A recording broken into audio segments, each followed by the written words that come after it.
안녕하십니까, 대한민국 자영업 종사자 여러분, 그리고 맥형TV를 시청해주시는 구독자, 시청자 여러분. 오늘은 제가 컨셉에 대해서 여러분들께 무료 강의 들어오셔서 강의 들으면 돈을 벌어갑니다. 제가 알고 있고 실질적으로 매장 운영을 하면서 느끼고 했던 부분들에 대한 컨셉, 이 방법을 알면은 확실한 뼈대를 세워놓고서는 그 안에 살을 붙일 수 있기 때문에 오래 살아 숨쉴 수 있는 매장들을 만들 수 있다는 것을 염두에 두시고 이 강의 끝까지 시청하시면은 정말 큰 도움 되실 겁니다. 그러면 저와 함께 실판 속으로 가시죠.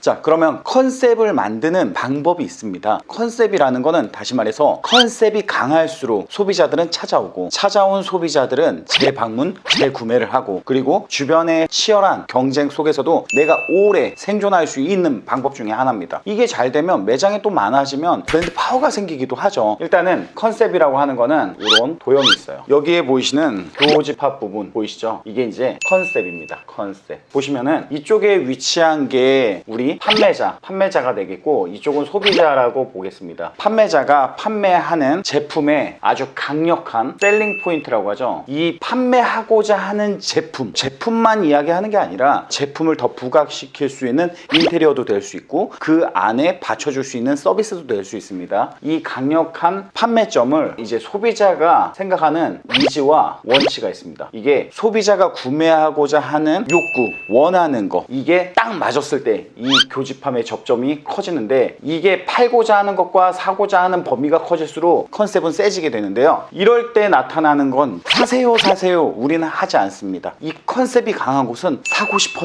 싶어요 줄을 서는 거죠. 그래서 이 컨셉의 포인트, 그리고 내가 이 판매하고자 하는 것과 사고자 하는 것이 잘 맞았을 때 컨셉이 생기는 거고, 이 컨셉의 힘이 커지면 커질수록 이 파워는 엄청나집니다. 그래서 우리가 이 컨셉을 잘 만들기 위한 기초공사를 단단하게 해야 됩니다. 자, 그럼 그 기초공사 어떻게 하는지 짚어보겠습니다.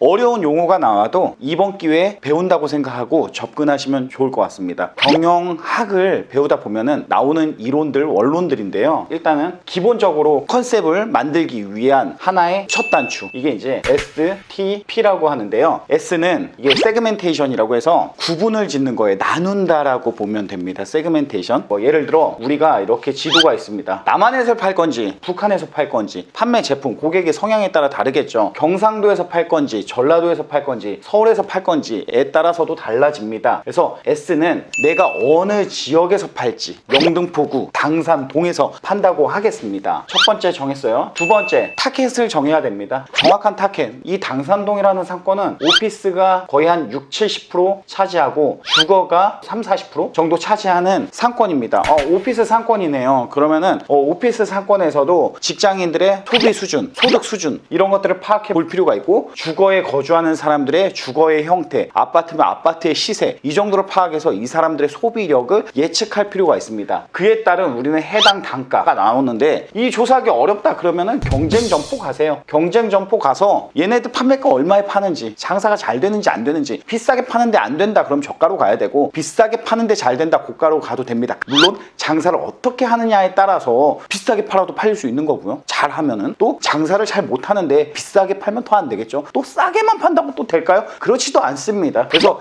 모든 전제 조건은 똑같이 놓고, 우리는 이런 타겟들의 가지고 있는 성별, 그리고 주거의 형태, 소득 수준, 이런 것들을 따져보고 판매 단가를 어떻게 접근해야 할지를 유추해 볼 필요가 있습니다. 그리고 마지막으로 P, 포지셔닝. 포지셔닝은 순 우리말로 표현하면은 쉽게 보면은 경쟁력이라고 볼 수 있습니다. 가장 중요하죠. 이 경쟁력은 예를 들어 내가 판매하고자 하는 거에 대한 주력, 시그니처 메뉴, 이게 경쟁력이 있어야 됩니다. 그래야 소비자들이 그걸 먹기 위해 찾아오죠. 아까 말씀드린 이 컨셉의 도표에서 내가 판매하고자 하는 셀링 포인트가 사고자 하는 고객들과 맞았을 때 얘가 커지는 건데요. 교집합이 커지면서 컨셉이 살아나는데, 일단은 그 지역 구분을 잘해서 대한민국에 있는 사람, 대한민국에서도 강원도에서 먹는 것과 전라도에서 먹는 게 틀립니다. 제가 옛날에 황태 사업을 했었는데, 황태가 강원도에서는 감자를 넣어야 돼요. 감자를 갈아서. 이게 황태 해장국이 가격이라고 합니다. 근데 전라도에 가면은 들깨가루를 넣습니다. 그리고 경상도에는 새우젓을 넣고요. 그리고 대전에 가면 강황가루를 넣어서 북엇국처럼 만듭니다. 이 지역마다 먹는 형태가 다 달라요. 그리고 우리 브랜드 사업을 하는 프랜차이즈 브랜드들도 마찬가지로 서울에서 되는 브랜드가 지방 내려가면 안 돼요. 대구에선 되는데 전라도에선 안 되고, 전라도에선 되는데 경상도에선 안 되고, 뭐 이런 극명한 차이를 같은 브랜드가 내기도 하거든요. 그래서 지역을 나누는 거, 구분하는 거 되게 중요하고, 타켓을 정해서 그 다음에 내가 어떠한 경쟁력을 만들지, 이 세 가지가 딱 통했을 때 이게 이제 커집니다. 이거를 외부적으로는 이런 식으로 정하고 갑니다. 이게 첫 번째 단계라고 할게요. 그리고 또 두 번째 단계가 있습니다. 이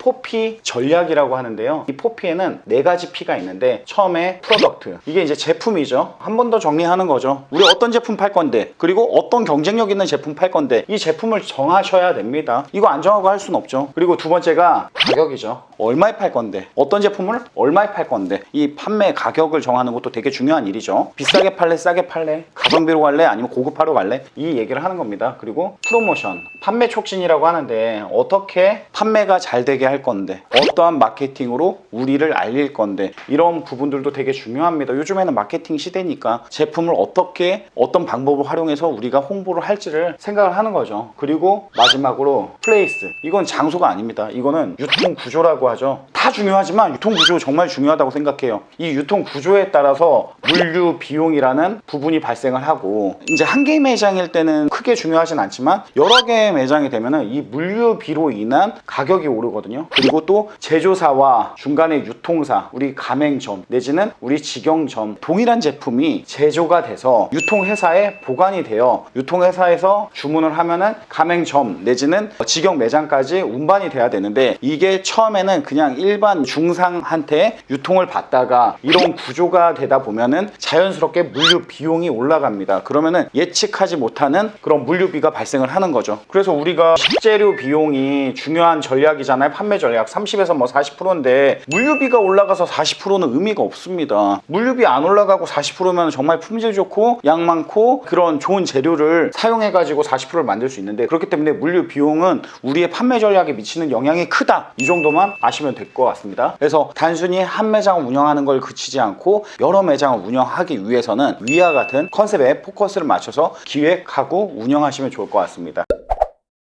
잠깐만.